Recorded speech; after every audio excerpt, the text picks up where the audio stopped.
জনিত কারণে আমরা সময় মতো আমাদের পূর্ব নির্ধারিত যে সময়ে আমাদের প্রোগ্রামটি শুরু করতে পারিনি, সেজন্য উপস্থিত সকল সাংবাদিক বৃন্দকে আমাদের পক্ষ থেকে দুঃখ প্রকাশ করছি।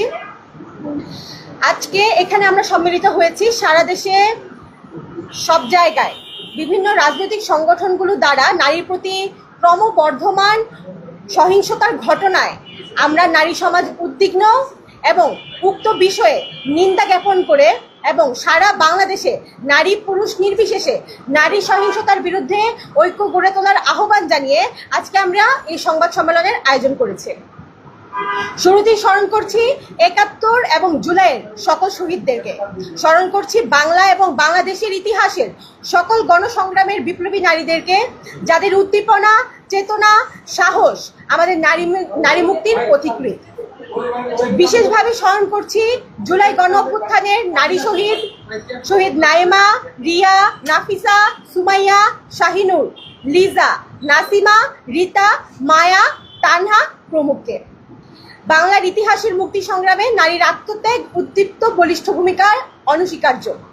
প্রতিটি আন্দোলনে নারী প্রত্যক্ষ এবং পরোক্ষভাবে অংশগ্রহণ করেছে। সমাজের নানা পর্যায়ে বাস্তবতা বিদ্যমান থাকলেও দেশমাতৃকার প্রয়োজনে, সার্বভৌমত্বের প্রশ্নে, মুক্তি সংগ্রামে জীবন বাজি রাখার প্রশ্নে নারী ছিল আপোষহীন। সেখানে লিঙ্গ পরিচয় কখনোই নারীর সামনে কোনো প্রতিবন্ধকতা হিসেবে কাজ করেনি। ৭১ এবং ২৪ তার সাক্ষী যে নারী পুরুষ নির্বিশেষে ঐক্যবদ্ধ সংগ্রামী বাংলার আসল ইতিহাস।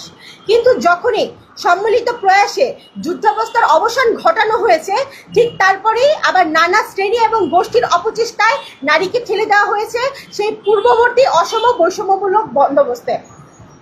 ২০২৪ সালের অভ্যুত্থানের ১৫ই জুলাই ঢাকা বিশ্ববিদ্যালয়ের নারী হলের সকল শিক্ষার্থীরা গেটের তালা ভেঙে আন্দোলনে নেমে এসেছিল। প্রকাশ্য স্লোগানে তারা প্রতিবাদ করেছে স্বৈরাচারের বিরুদ্ধে। তারা ধিক্কার জানিয়েছে সন্ত্রাসী ছাত্রলীগের কাপুরুষত্ব ভূমিকার প্রতি।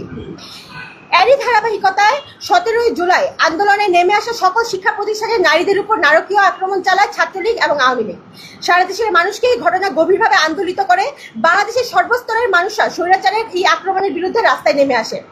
এরপর ফ্যাসিবাদের বিরুদ্ধে পুরো আন্দোলনে আমরা দেখেছি নারীর সাহসী ভূমিকা। নারী পুলিশের গুলির সামনে বুক পেতে দিয়েছে, নারী দেয়ালে লিখেছে, নারী প্রিজন ভ্যানের সামনে দাঁড়িয়েছে ব্যারিকেড হয়ে, নারী পুলিশের হাত থেকে তার ভাইকে ছিনিয়ে এনেছে, দিয়েছে নিজের জীবন।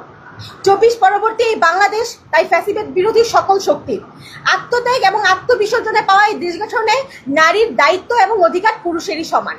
কিন্তু ইতিহাসের ন্যাক্কারজনক পুনরাবৃত্তি আমাদের আজকে আঘাত করছে।